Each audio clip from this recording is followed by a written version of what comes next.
watching Didnt Boxing Nation.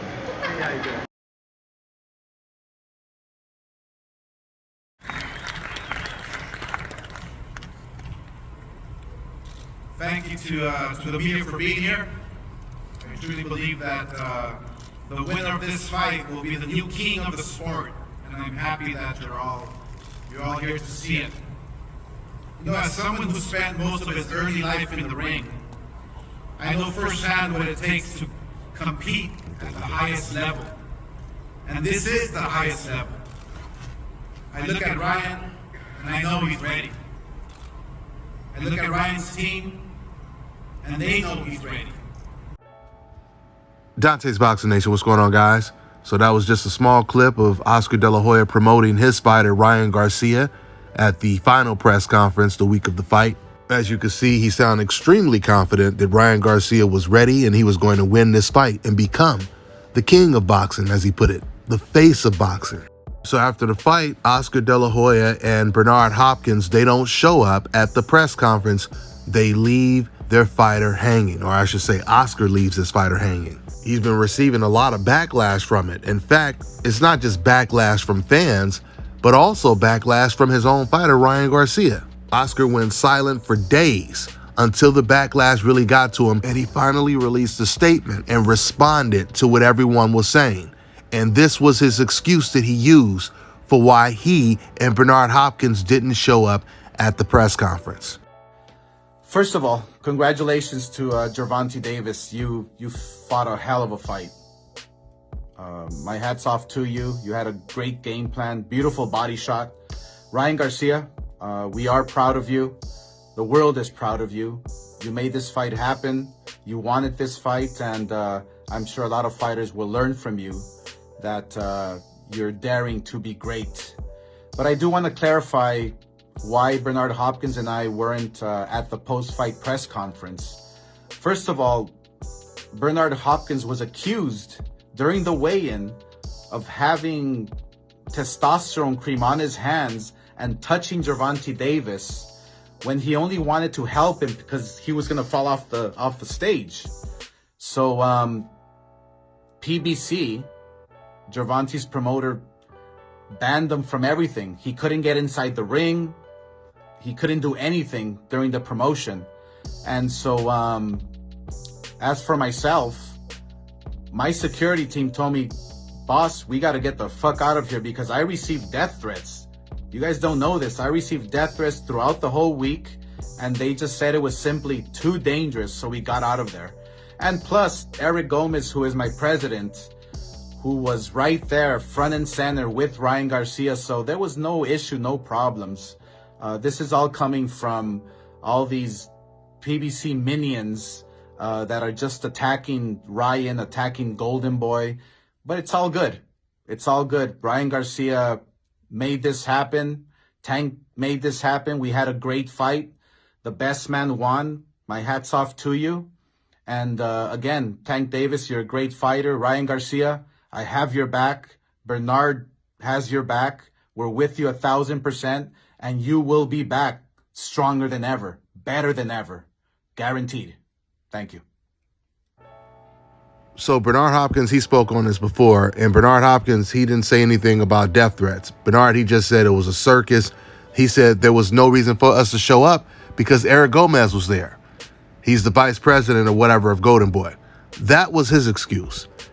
De La Hoya goes to the extreme and says he was receiving death threats, which makes zero sense. And no one is buying that. You also heard him what it kind of sound like apologizing to Ryan Garcia for not showing up.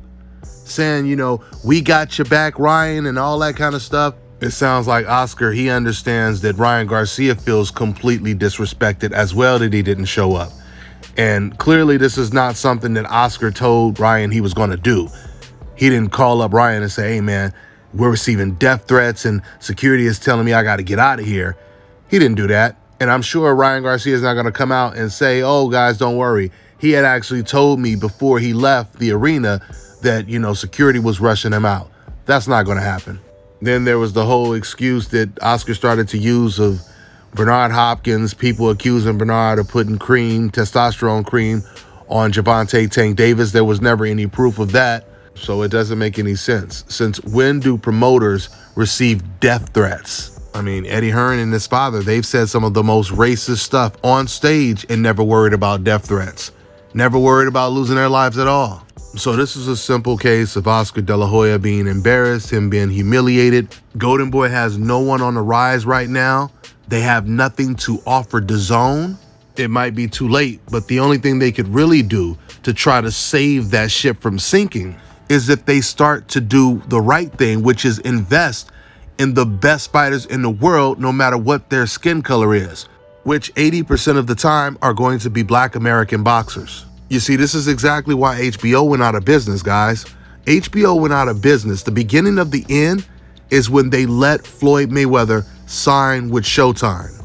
For those of you guys who don't know, Floyd had been fighting on HBO since the beginning of his career, but HBO, surprisingly, they never signed Floyd Mayweather.